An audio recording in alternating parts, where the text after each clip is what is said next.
Hello everyone, welcome back to my channel guys. अगर आप मेरे चैनल पर नए हो तो प्लीज़ चैनल को सब्सक्राइब कर देना। वीडियो अच्छी लगे तो लाइक करना, कमेंट करना, शेयर ज़रूर से कर देना। तो हम अपने फैन फिक्शन फ्रोजन हर्ट का नेक्स्ट पार्ट स्टार्ट करते हैं। पिछले पार्ट में हमने देखा था कि वांग जी ने विंग को बहुत बुरी तरीके से हर्ट कर दिया था। अब हमें टाइम स्किप होकर 2 महीने के बाद का सीन दिखाया जाता है। इस 2 महीने में बहुत कुछ चेंज हो गया था, विंग की लाइफ में, वांग जी की लाइफ में। दोनों की लाइफ में बहुत चेंजेस आ चुके थे। वांग जी अभी क्लाउड रेसेस में था, अपनी जिंगशी में।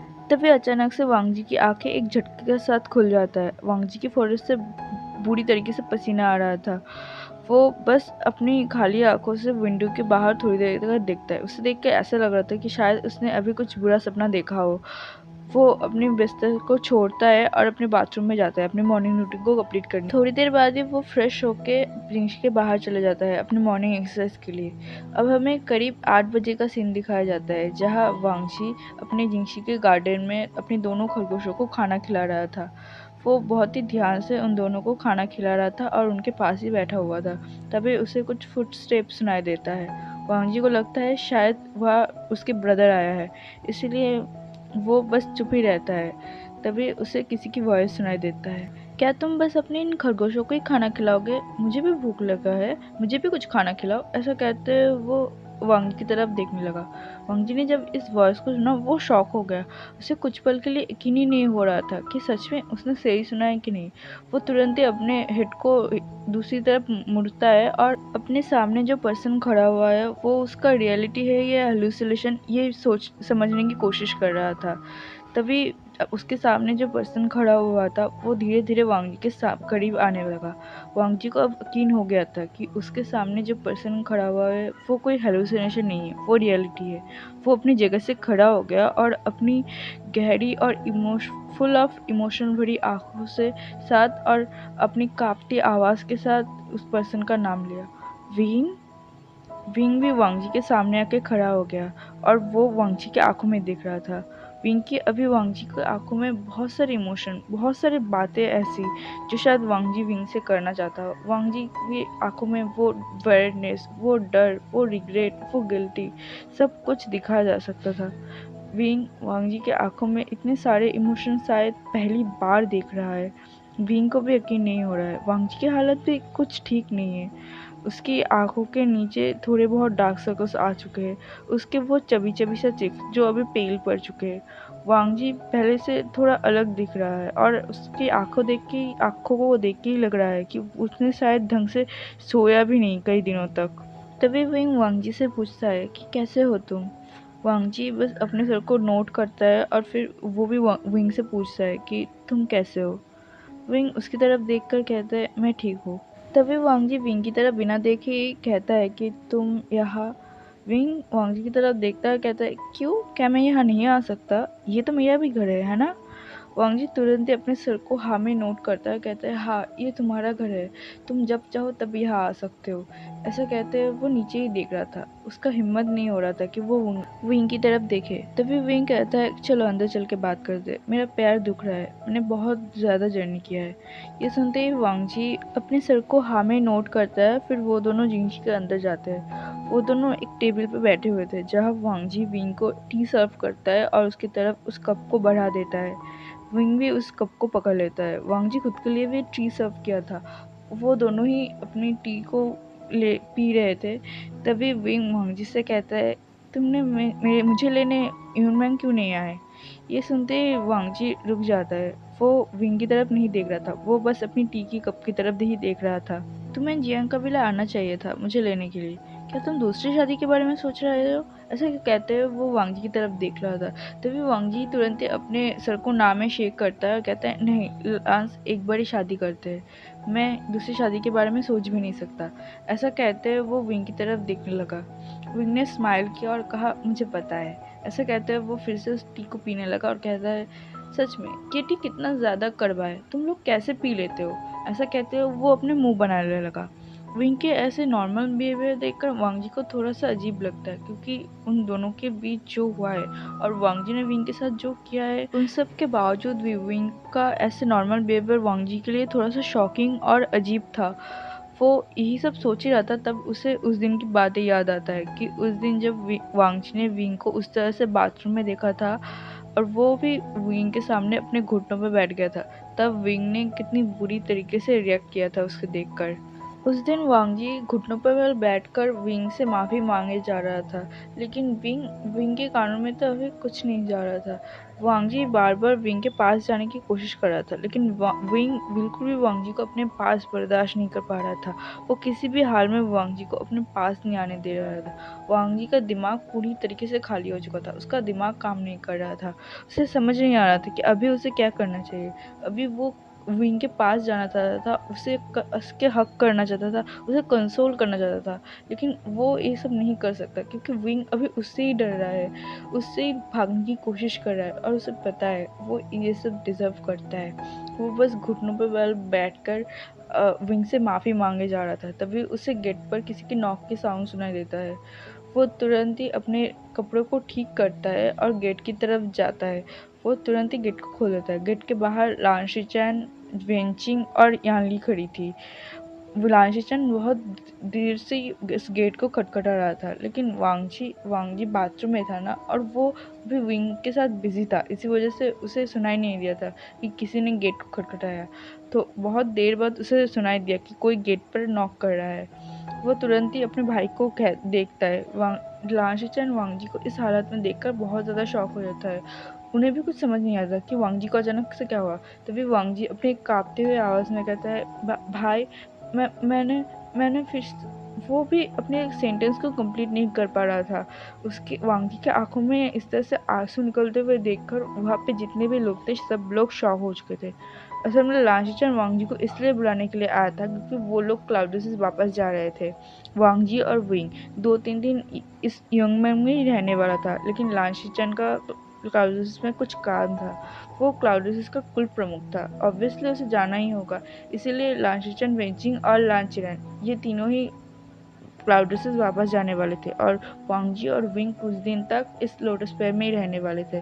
अपने भाई को इस तरह से पैनिक करते हुए देखकर लांशीचैन बहुत ज़्यादा टेंस हो जाते हैं। वो वांगजी के कंधों पे हाथ रखता है, कहता है, वांगजी क्या हुआ है। तभी वांगजी अपनी कांपते हुए आवाज़ से कहता है कि भाई, विंग। तभी उन लोगों को रूम के अंदर से किसी के सिसकने की आवाज़ सुनाई देता है। वो लोग तुरंत ही रूम के अंदर जाते हैं। उन लोगों को वो सिसकने की आवाज़ बाथरूम से आ रहा था, इसलिए वो बाथरूम के डायरेक्शन में जा ही रहे थे कि वो देखते कि फ्लोर पर बहुत जगह ब्लड पड़ा हुआ है। वो लोग ब्लड सूख चुके थे।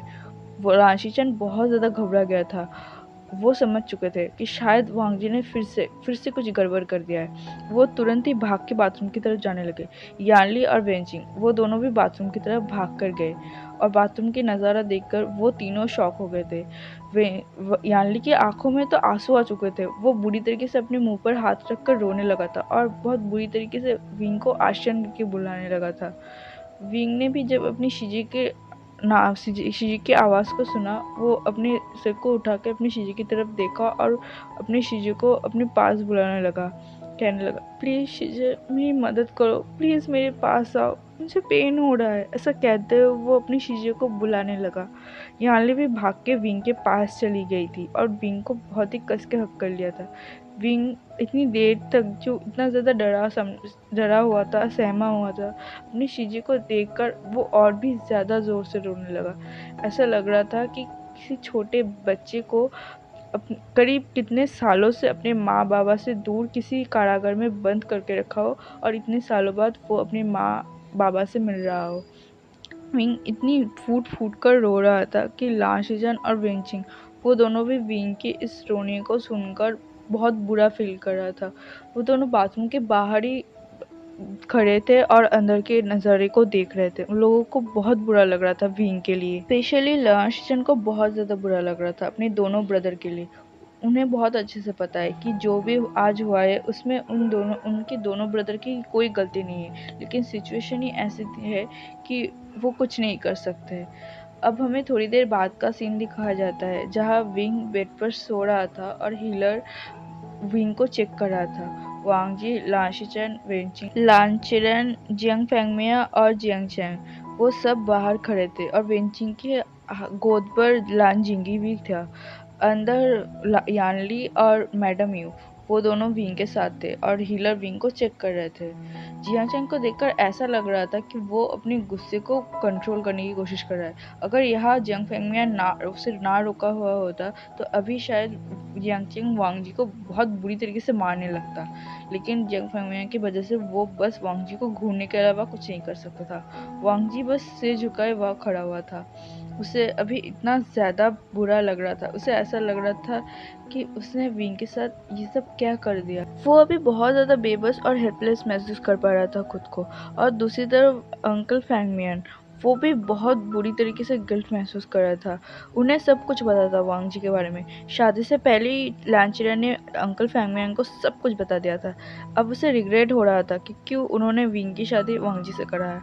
उन्हें लगा था कि वांग जी शायद विंग को कोई किसी भी तरह से हार्म नहीं करेगा, क्योंकि अंकल चिरन ने कहा था कि विंग ही वांग जी को ठीक कर सकता है। तो उन्हें लगा था विंग वांग जी को ठीक कर देगा, लेकिन विंग का ऐसा हालत हो जाएगा अंकल फैंगमैन ने बिल्कुल नहीं सोचा था। उन्हें अभी बहुत बुरा लग रहा था विंग के लिए। उन्हें ऐसा फील हो रहा था कि उन्होंने अपने दोस्त के बेटे के साथ बहुत बुरा किया है। उन्होंने अपने वादे को फुलफिल नहीं कर पाया है, जो वादा उसने वी चांसे से किया था। अंकल चिरन को अभी बहुत बुरा लग रहा था। अभी उन्हें खुद पर बहुत ज़्यादा गुस्सा आ रहा था और वो जियांग चैंग को भी रोक कर रखा था इसी वजह से, क्योंकि उन्हें पता है कि जो भी कुछ हुआ है शायद उसमें वांग जी का भी पूरा गलती नहीं है। वो वांग जी की सिचुएशन से बहुत अच्छे से वाकिफ़ है। अब हमें अंदर का सीन दिखाया जाता है, जहाँ हीलर ने विंग को बहुत अच्छे से मेडिसिन लगा दिया था और उन्हें उसे मेडिसिन भी पिला दिया था। विंग अभी बहुत ही गहरी नींद में है।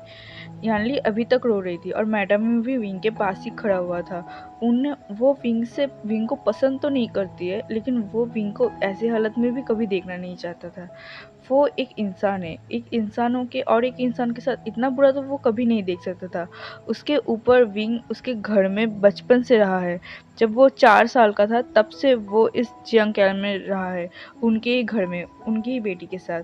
वो इतना भी हार्टलेस नहीं है जो विंग के साथ इतना बुरा होता हुए देखकर भी उनके मन में थोड़ा सा भी पेन ना हो।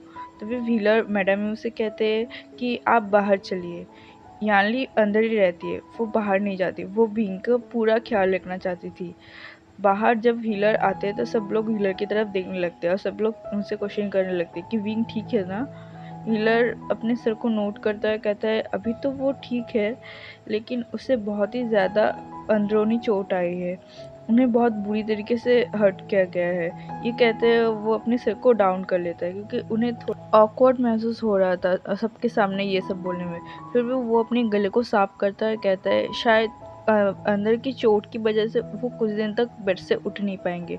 उसके बॉडी में भी बहुत बुरी तरीके से चोट लगा हुआ है और जहाँ जहाँ उन्हें बाइट किया गया है वहाँ पे भी शायद उन्हें कुछ दिनों तक दर्द रहेगा और शायद कुछ दिनों तक वो ट्रोमाटाइज भी रहेंगे।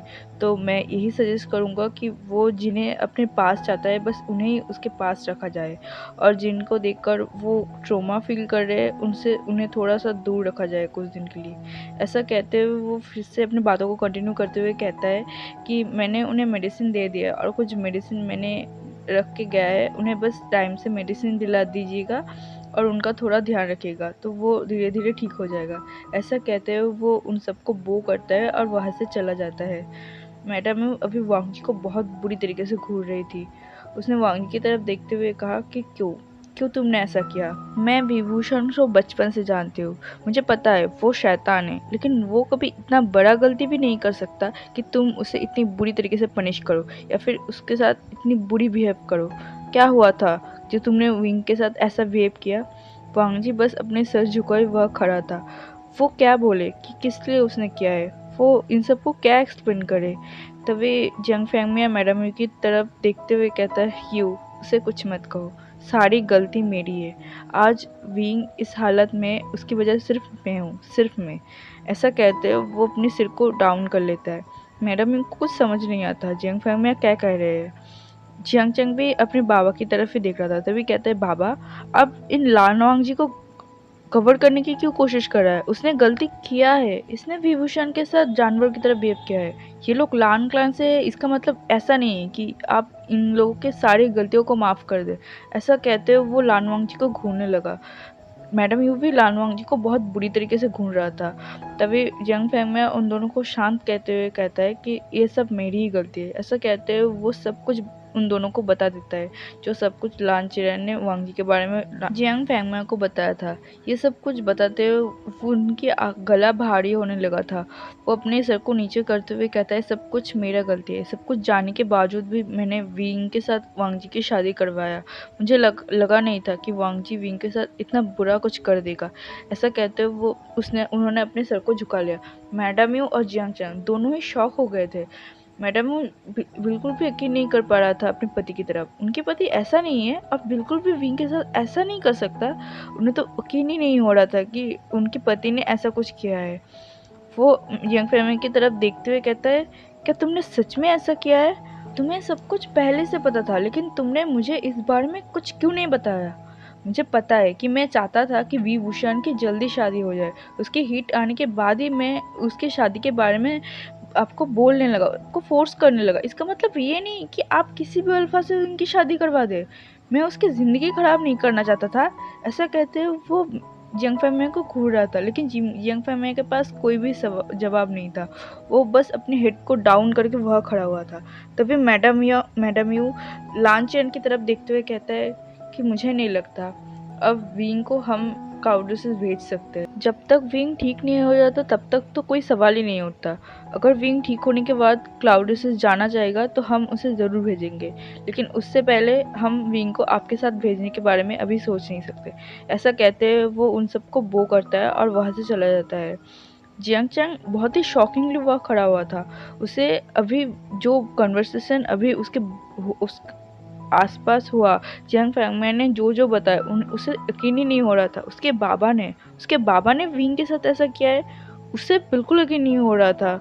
वो बस जियांग फैंगमैन की तरफ ही देख रहा था। तभी जियांग फैंगमैन उन सबको वो करता है और कहता है, मुझे लगता है आप लोगों को रेस्ट करना चाहिए। ऐसा कहते हुए वो भी वहाँ से चला गया। अंदर यानली थी। वांगजी भी अंदर जाना चाहता था, लेकिन उसे डर लग रहा था कि वो कैसे अंदर जाए। वांगजी बाहर ही खड़ा था। तभी वेंचिंग जिंगी को लान शिचन के पास देता है और वो अंदर चले जाता है। बाहर लान शिचन, लान वांगजी, लान चिरैन और जियांग चैन सब लोग खड़े हुए थे। कोई भी अल्फा विंग के कमरे में नहीं जा रहे थे, क्योंकि उन्हें मना किया गया था। असल में विंग की बॉडी में बहुत सारी चोटें आई थी ना, तो उसे अभी प्रॉपर ड्रेस नहीं पहनाया गया था, इसलिए कोई भी अल्फा को अंदर जाना मना था। धीरे धीरे लान शिचन, लान चिरैन और जियांग चैंग सब लोग वहाँ से चले जाते हैं, लेकिन वांगजी बाहर ही खड़ा रहता है। उसका पैर वहाँ पे एकदम स्टिफ हो चुका था। वो वहाँ से हिल नहीं पा रहा था। उसके दिमाग में अभी बहुत कुछ चल रहा था। उसे समझ नहीं आ रहा था कि वो अभी सब कुछ कैसे ठीक करे, कैसे वो विंग से बात करे, कैसे वो विंग से माफ़ी मांगे। उसका दिमाग में बस यही सब चल रहा था और वो बस मन में प्रे किए जा रहा था कि प्लीज़ प्लीज़ विंग, तुम जल्दी से ठीक हो जाओ प्लीज़। तो चलिए एवरीवन, मैं अपने पार्ट को यही रोकती हूँ। आई होप आपने इस फैनफिक्शन को एंजॉय कर रहे होंगे। अगर आप इस फैनफिक्शन को एंजॉय कर रहे हैं तो प्लीज़ लाइक करना, कमेंट के थ्रू मुझे ज़रूर बताना कि आपको फैनफिक्शन कैसे लग रहा है। मिलते हैं नेक्स्ट पार्ट में, तब तक के लिए बाय बाय।